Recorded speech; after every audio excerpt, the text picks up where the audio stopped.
Hi guys, welcome to my channel. My name is ReadingBear and I hope you are ready for some more stories. And today, we'll take a look at some new IDontWorkHereLady content. If you enjoyed my content, please don't forget to subscribe to my channel and post some bear emojis in the comment. And now, let's dive right into the stories. The first story is titled I'm Not an Employee or Cutting in Line, Crazy Person. My husband and I went to the giant American wholesale store sort of like mostest mo today, and it was packed. I couldn't find one item I wanted on our first pass-through, but I was worried about making it to an appointment on time, so I said to forget it and we got in line to check out. There were 3 people ahead of us, all with packed carts, so I decided to run back to one of the aisles we didn't check to see if I could find it. I didn't find the thing I wanted, but I did find a giant bottle of hot sauce for cheap, so I grabbed that and hustled back towards checkout. This is where crazy lady who just wants to be mad at the world comes in. I'm weaving my way through the madness that's the checkout lanes and finally get to my husband, who has just reached the conveyor belt thing where you load your groceries so they can be scanned. I show off the bottle of hot sauce I found and put it with our other crap, when this idiot starts snapping her fingers at me. Except I don't realize she's doing it at me, because the place is a madhouse right until she gets about 2 inches from my face. Excuse me. If you can get him something, you can get me a bag of potatoes. The red ones, not yellow. Granted, this place doesn't have a uniform and we live in an area where hair dyed unnatural colors and lots of piercings and tattoos are common, so it's not like I couldn't be employed there, except I was missing a name tag, and I'm pretty sure the employees don't go fetching items or participating in PDA with customers. I was just gaping at her while my brain attempted to figure this situation out. But fortunately my husband stepped in and said she doesn't work here, she's my wife and she was just getting one more thing. And you're being incredibly rude. Instead of apologizing or being embarrassed like a sane person, this woman then puffed up her chest and flared her nostrils. Well then you're cutting in line. Husband pointed out that he had been with the cart the whole time and I literally got one more thing. At this store, you go to buy a bunch of stuff in bulk, so most people have a large, packed shopping cart. A single item isn't going to add more than a second or 2. Somehow being called out made this woman fly into a rage and she went storming off to find a manager, leaving her cart unattended. So once husband and I had all our stuff ready to check out, the guy behind crazy woman passed her unattended cart and started putting his own stuff on the conveyor belt. Just one more thing to convince me never to go back to customer service. The next story is titled A Single Digit Makes All the Difference. I'm in the military. I have been stationed in quite a few different places around the US and the world. Because of that, I have a cell phone number that is out of area, and use it for just about everything. Between that and the occasional work-issued phone, I've never felt the need to have a dedicated landline. However, with my most recent residence, the company I get my internet and cable through had a plan set up where every service came individually, or you could get a bundled box that had cable, internet, and phone. However, there was no cable, internet-only option. Since the phone included bundle was cheaper than a la carte, I said hell with it, might as well. I even went ahead and got a cheapo phone and plugged it in. That was my first mistake. Apparently, this phone number was one number different from a local Domino's pizza place. Fortunately, I didn't have the company put my number on the commercial instead of their own problem we often see here, but I did have one person who managed to call me a few times. Yes. More than once, instead of calling the pizza place. I can only guess that she had tried to program it into a contact entry, and only ever went back to the contact each time rather than dialing it outright. The first time the phone rang, I of course picked it up, curious as to who would be trying to call me on a number I hadn't actually given to anyone. That was my second mistake. The conversation should have been simple. Sorry, you have the wrong number. Oh my bad, click. Where it's so easy. Given that I'm here now, posting this story, we all know that's not what happened. Laughing face. Call 1. Me, hello? Karen. That's no way to answer the phone for a restaurant. You should identify yourself and your company when you pick up. Me. But this isn't a restaurant, this is my home line. Karen. Don't lie to me, now take my order. It's, click, I hung up. Immediately, she called back. Call 2. Me. Hello? Karen. Still with this? What's wrong with you? Me. Oh really now? She opened the door of a holery, so I'm more than happy to walk through it. Mentally cracking my thought knuckles, I engaged my finer duckery side. Affecting a heavy twang, I said Hank's Roadkill Cafe, you kill it, we grill it. This is Hank Jr. speakin', how may I help you? Karen. A few seconds of silence, then what on earth are you talking about? I just want to order some pizza. Me. This gonna be a bit of an issue, hun, seein' as how they ain't no pizzers runnin' across de road fair yay ta hit. How we gon' grill up a dead pizzer when they ain't no such thing? Karen. This is extremely unprofessional, let me speak to your manager. Me. Hank. Hey Hank, get your ass over here. Then I hung up, thinking that would be the end of it. Surely no one would think that that performance was a valid phone number for a pizza place. That was my third mistake. About 5 minutes later, she called back. Recognizing the number, I geared up for duckery round 2. Call 3. Me. Alfredo's Pizza Cafe. This is Mike. How may I help you? Karen. Wait, I thought this was Domino's? Me. No, this location used to be a Domino's, but it was bought by Alfredo. Our prices are a bit more expensive, but what would you rather have, a medium amount of good pizza? Or all you can eat of pretty good pizza? What can I say, I'm a diehard The Office fan. Karen. I'll tell you what I want to order, stop trying to upsell me on things I don't need. She proceeded to launch into a rather lengthy delivery order with more than a few details, none of which I wrote down as I gave uhs and gotchas throughout. Me. Okay, I've rung all that up, and fortunately for you, we're running a special, half off for any order up to 8 pizzas.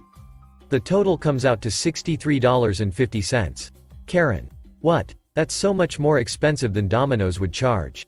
And that's half off. Me. Yes ma'am, but it's the best pizza in the city according to the Scranton Times. Karen. Whatever, just get it here ASAP. She yelled her address at me, then hung up without even letting me try to confirm. 2 hours later, the number pops up on the phone. I mentally prepared myself for yet another round in the ring with this mental lightweight. Call 4. Me. Alfredo's Pizza Cafe, this is M. Karen. Sounding more like a banshee crossed with a diesel engine, as she was clearly a lifelong smoker doing her best to yell.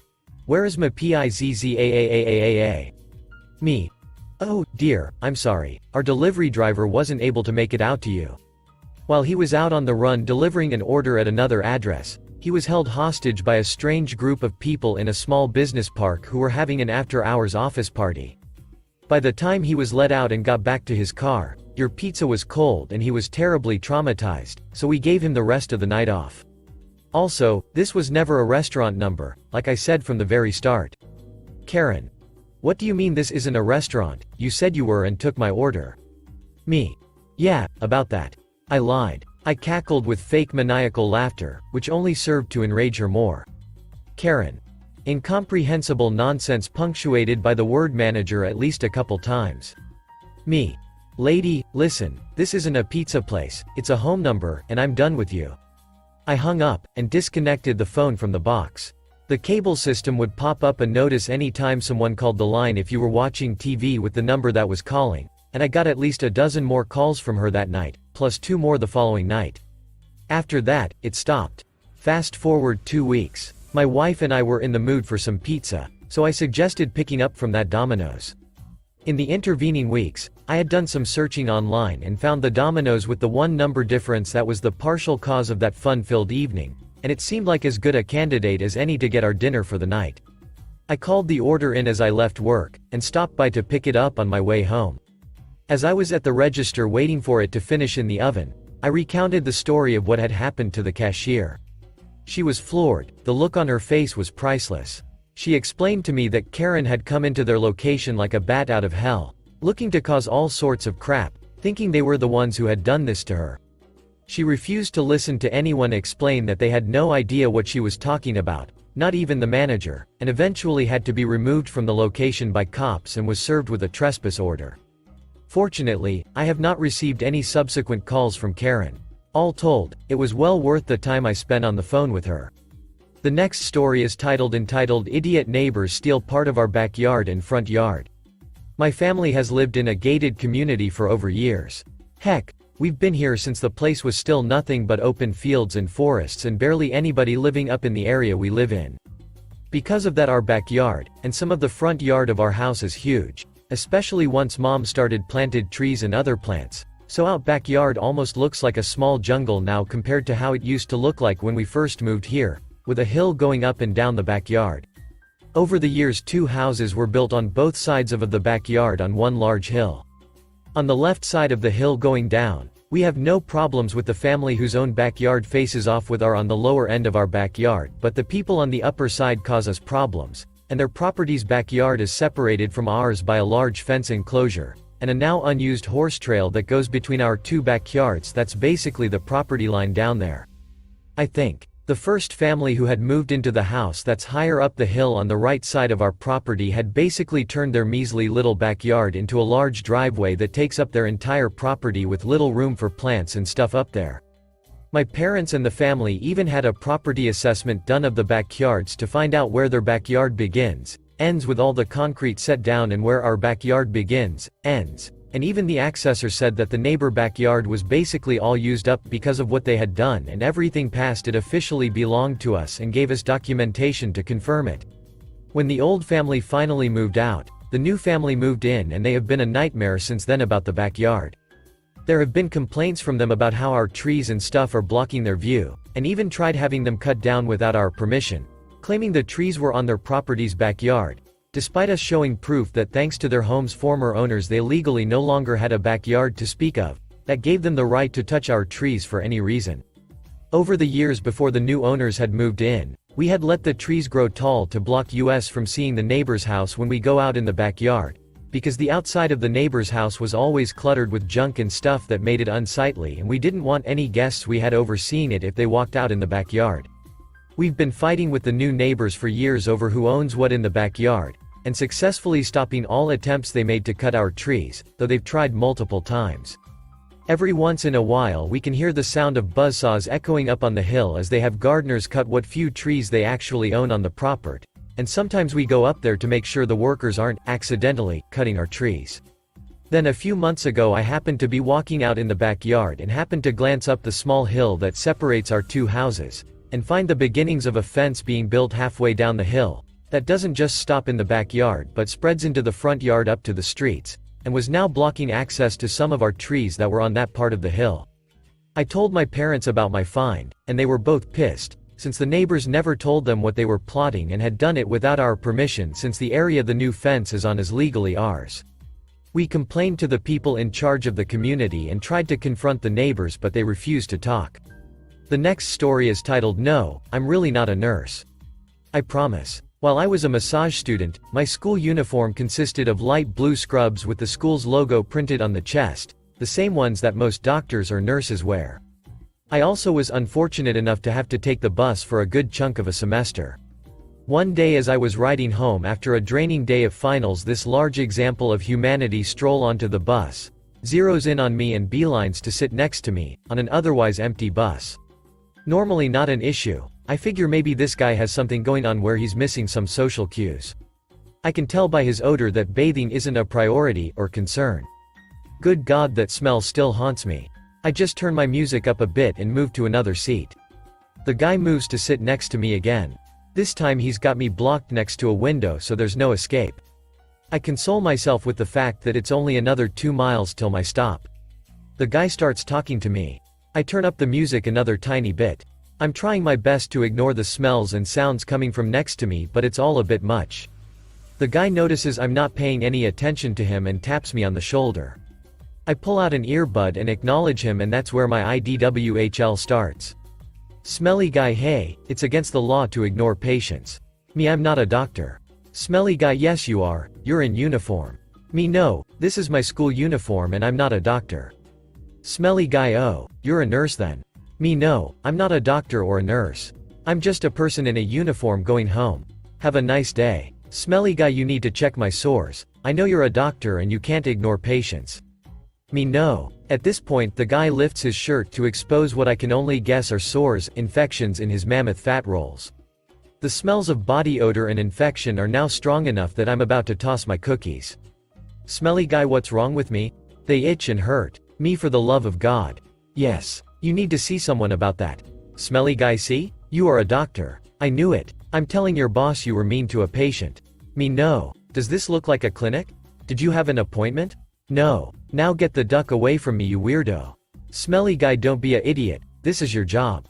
Deal with it. I finally make a snap decision and dash for somewhere else by crawling over the seats in front of me to escape the smelly guy. The bus driver has calmly watched this all happen and asks me if I want off early as my stop is coming up. I take him up on the offer. While I'm walking to the exit, I hear smelly guy start to get up too, muttering about making sure that he sees where the doctor idiot goes. Bless the bus driver's heart, he did me an amazing favor that day. As I walked off the bus, I heard the driver tell him that if he tries to get off the bus here, he is calling the cops. That lady is not a doctor or nurse, and he needs to sit his fat ass down, take a goddamn shower and quit hassling people. I watched the bus pull away and was never so thankful for a long walk home. In the time I took the bus, I never heard that driver say much of anything to other passengers, let alone speak that way again to another person. The next story is titled, Sir, you need to put that baby down. I swear I have a ask me to help you look because I get this on a regular basis. I'm at Wonderful, Wacky Mart with my wife and 1-year-old daughter. We stopped in for a few items we needed for dinner, one of them being marshmallows. I'm wearing sandals, cargo shorts, and a green t-shirt with a skull on it, not any of the colors that the store employees wear. My wife grabs the store brand bag of marshmallows, but it's actually the name brand which was just faced in the store brand spot. So I squat down, while holding my daughter, and search for the store brand because it's the exact same thing but $2 less. Find it and we move on our way. Then I go back because I forgot to get brown and white sugar. So I take my daughter with me back to the baking aisle. A woman who had been in the aisle previously is still there. To give you a picture of this chick, mid-30s. Looks like she's had a few kids. She also looks like the type of mother who got married and had kids way too early and is now trying to go back and relive the early 20s that she feels she missed out on. She's got yoga pants on but has no business even owning any. Her shirt is bedazzled and she's got one of those short haircuts where the hair in front is longer than the hair at the back. Also, she's literally wearing a purple sparkle fedora. Because of this, we'll refer to her as phosphorus monofluoride, for purple fedora. So I'm getting this sugar right and she comes up to me and tells me she needs me to get something for her. I look at the 10 pounds of sugar in one hand and the 20 pounds of baby in the other arm and tell her, sorry, I've sort of got my hands full here. PF. I saw you help that other woman. Now help me. Me. My wife, you saw me help my wife. PF. Well, I'm more important than her because I'm a customer. Me. What makes you think you're more important to me than my wife? You're a stranger that I've never met.